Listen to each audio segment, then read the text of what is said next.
नमस्कार, जनवार्ता न्यूज में आपका स्वागत है। मैं हूं रमेश पहाड़िया। शुरुआत करते हैं आज की हेडलाइन से। पूर्व डीजीपी और सीबीआई के पूर्व निदेशक अश्वनी कुमार का राज के सम्मान के साथ अंतिम संस्कार। उन्होंने कल की थी खुदकुशी। एसएमसी शिक्षकों को सुप्रीम कोर्ट से मिली राहत, हाई कोर्ट के फैसले पर लगी रोक। चाक चौबंद होगी अटल टनल की सुरक्षा, दोनों पोर्टल पर खुलेंगे पुलिस थाने। वरिष्ठ नागरिकों के लिए अगली कैबिनेट में मिलेगा तोहफा, सरकार घटा सकती है उम्र।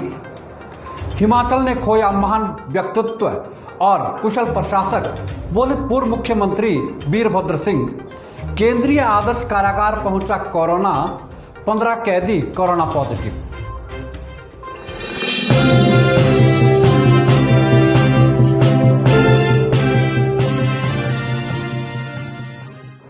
अब समाचार विस्तार से। हिमाचल प्रदेश पुलिस के पूर्व डीजीपी, सीबीआई के पूर्व निदेशक और नागालैंड व मणिपुर के राज्यपाल रहे आईपीएस अधिकारी अश्वनी कुमार का आज राजकीय सम्मान के साथ अंतिम संस्कार हो। आपको बता दें, कल अश्वनी कुमार ने शिमला स्थित अपने आवास पर खुदकुशी कर ली थी। उनके खुदकुशी की खबर मिलते ही पूरे प्रदेश में शोक की लहर दौड़ गई थी। आज पोस्टमार्टम के बाद तिरंगे में हजारों नम आंखों ने उनको अंतिम विदाई दी।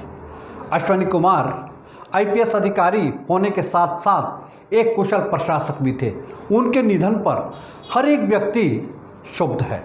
लोगों का कहना है कि इतना मजबूत स्तंभ अंदर से कैसे कमजोर हो सकता है। उनके निधन पर मुख्यमंत्री समेत तमाम नेताओं ने शोक प्रकट किया है। मुख्यमंत्री जयराम ठाकुर ने कहा कि विश्व में कोरोना वायरस का अभी तक कोई भी ना तो टीका बना है और ना ही कोई दवाई है। उन्होंने प्रदेशवासियों से अपील की कि प्रदेश की जनता अपनी सुरक्षा खुद रखे। मुख्यमंत्री ने कहा कि जब भी घर से बाहर निकले तो मास्क पहनकर ही निकले। उन्होंने जनता से अपील की कि बाहर निकलने के दौरान शारीरिक दूरी बनाए रखे और सैनिटाइजर का नियमित प्रयोग करें। मुख्यमंत्री ने कहा कि भले ही हिमाचल में कोरोना अन्य राज्यों की अपेक्षा काफ़ी बेहतर स्थिति में है, लेकिन इसके बावजूद भी लोगों को एहतियात बरतनी होगी। निकल पाई है। ऐसी परिस्थिति में बहुत आवश्यक है कि हम सावधानी के साथ काम करें। हम मास्क पहन करके घर से निकलें, सोशल डिस्टेंसिंग का पालन करें, यानी कि 2 गज की दूरी बहुत ही जरूरी, जिस प्रकार से आदरणीय प्रधानमंत्री जी ने आग्रह किया है उसका हम पालन करें। सैनिटाइजर अगर मिलता है तो ठीक है, अन्यथा सैनिटाइजर अगर नहीं मिलता है तो उस सूरत में आप साबुन से बार बार हाथ धोते रहें। ये कुछ चीजें बहुत आवश्यक हैं और इन चीजों का पालन करने से आप भी सुरक्षित रहेंगे, आपका परिवार भी सुरक्षित रहेगा और हम समाज को भी सुरक्षित करने में कोई भी कार्य महिलाओं के बिना नहीं हो सकता, चाहे वो राजनीति हो या फिर गृहस्थी। यह बात भारतीय जनता पार्टी के प्रदेश अध्यक्ष सुरेश कश्यप ने आज जिला मुख्यालय नाहन में आयोजित महिला मोर्चा की बैठक को संबोधित करते हुए कही। सुरेश कश्यप ने कहा कि चुनाव में महिला मोर्चा की अहम भूमिका रहती है। उन्होंने बताया कि कोरोना काल में भाजपा महिला मोर्चा ने 50 लाख से अधिक मास्क बनाकर वितरित किए। सुरेश कश्यप ने कहा कि पंचायती राज चुनाव को लेकर भाजपा महिला मोर्चा की बैठक आयोजित की गई थी, जिसमें चुनाव को लेकर रणनीति तय की गई। आज भारतीय जनता पार्टी महिला मोर्चा की जिला की हमारी बैठक है और उसमें हमारी प्रदेश की अध्यक्षा श्रीमती रश्मिधर सूद जी और 5 मंडलों की हमारी जो महिला मोर्चा की अध्यक्षा है और जिला और प्रदेश के सभी पदाधिकारी आए। महिला मोर्चा जो कि भारतीय जनता पार्टी का एक बहुत ही अहम अंग है और हम जानते हैं कि जिस प्रकार से भारतीय जनता पार्टी महिला मोर्चा का योगदान लगातार भारतीय जनता पार्टी को मिला, उसकी बदौलत जहां पार्टी ने 2018 में 44 हिमाचल पथ परिवहन निगम कर्मचारियों की बैठक आज हमीरपुर में आयोजित की गई। एचआरटीसी कर्मचारियों का कहना है कि निगम द्वारा कर्मचारियों को समय पर वेतन नहीं दिया जाता है, जिस कारण उनके परिवार का निर्वाह करना मुश्किल हो गया है। निगम कर्मचारी संघ का आरोप है कि एचआरटीसी के डिपोओं में भारी घोटाले चले हुए हैं, जिसकी उच्च स्तरीय जांच होना लाजिमी है। कर्मियों का कहना है कि निगम के कर्मी ईमानदारी से दिन रात सेवाएं दे रहे हैं, बावजूद इसके भी उन्हें समय पर वेतन नहीं मिलता। किसी महीने 15 तारीख देते हैं तो हमारा जो है परिवार का गुजारा इससे मुश्किल हो जाता है। तो हम सबसे पहले मंत्री महोदय से गुजारिश करेंगे कि हमारे परिवार को मद्देनज़र रखते हुए और हम बच्चों का पालन पोषण या उनकी स्कूल की फीसें किस तरह दे पाएंगे। और दूसरा मेरा मंत्री महोदय से अनुरोध है कि हर कैटेगरी की, चाहे ड्राइवर हो, कंडक्टर हो। एक तरफ तो प्रदेश सरकार जनता को बेहतर सड़क व स्वास्थ्य सुविधाएं देने की बात करती है, दूसरी ओर धर्मपुर उपमंडल के पिपली गांव आज भी सड़क से कोसों दूर है। यदि गांव में कोई व्यक्ति बीमार हो जाता है तो उसे आज भी पालकी पर बिठाकर या फिर पीठ में उठाकर अस्पताल पहुंचाना पड़ता है। ग्रामीणों का कहना है कि मुख्यमंत्री द्वारा कई योजनाएं आरंभ की गई तथा हर मंच से घोषणा की जाती है कि जनता को बेहतर सड़क सुविधाएं दे रहे हैं, लेकिन पिपली गांव के लोग आज भी सड़क से वंचित है। ब्रेक के बाद देखिए पूर्व डीजीपी अश्वनी कुमार के निधन पर क्या बोले राजनेता। ऊना में चरस और अफीम के साथ पिता पुत्र गिरफ्तार। अड्डा प्रभारी की नियुक्ति पर कर्मचारियों ने आरएम का किया घेराव।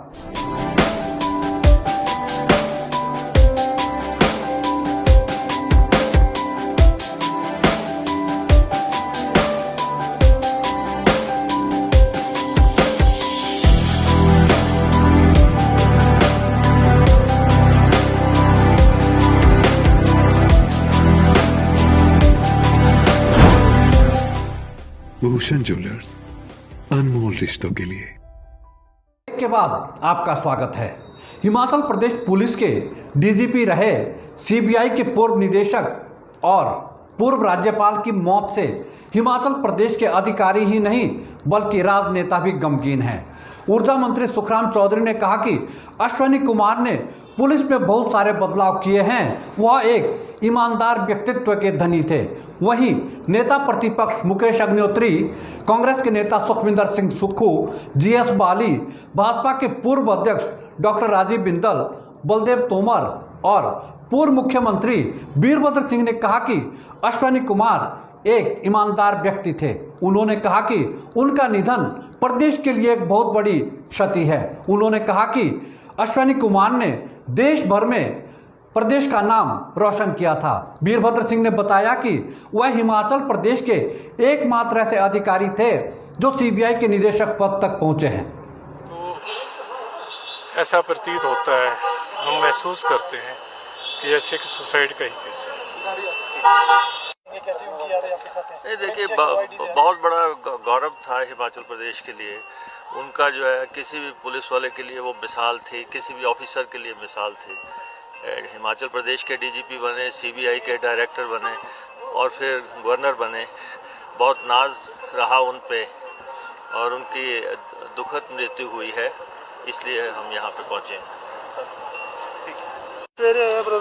ऊना पुलिस ने कार सवार पिता पुत्र से नशे की खेप पकड़ी है। जानकारी के मुताबिक पुलिस को सूचना मिली थी कि ऊना में दो व्यक्ति कार में अफीम और चरस की तस्करी कर रहे हैं, जिसके चलते पुलिस ने नाका लगाया। इस दौरान जब एक कार को जांच के लिए रोका गया तो कार में चरस और अफीम बरामद की गई। एएसपी ऊना विनोद धीमान ने कहा कि पुलिस ने मंडी जिला के रहने वाले पिता पुत्र से चरस और अफीम बरामद की है। उन्होंने कहा कि दोनों को गिरफ्तार कर जांच आरंभ कर दी है। सूचना मिली थी कि ऐसे दो व्यक्ति जो मंडी के रहने वाले हैं, पुलिस ने उनको रोका और उनसे जो है वो चरस और अफीम जो है वो कुछ बरामद हुई है, जिसमें पुलिस जो है वो आगे की मौके की कार्रवाई कर रही है और आगे की पुलिस जो इन्वेस्टिगेशन इसमें करेगी।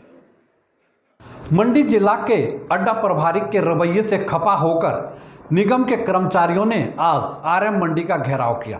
निगम कर्मियों का कहना है कि आरएम ने अड्डा प्रभारी की नियुक्ति नियमों को ताक पर रख कर की है। उन्होंने कहा कि अड्डा प्रभारी का व्यवहार कर्मचारियों के साथ बिल्कुल सही नहीं है, जिसके चलते उन्होंने आज आरएम का घेराव किया। कर्मचारियों ने कहा कि आरएम ने राजनीतिक दबाव में आकर नए अड्डा प्रभारी की नियुक्ति की है। उन्होंने बताया कि यदि अड्डा प्रभारी को नहीं हटाया गया तो कर्मचारियों को आंदोलन करना पड़ेगा।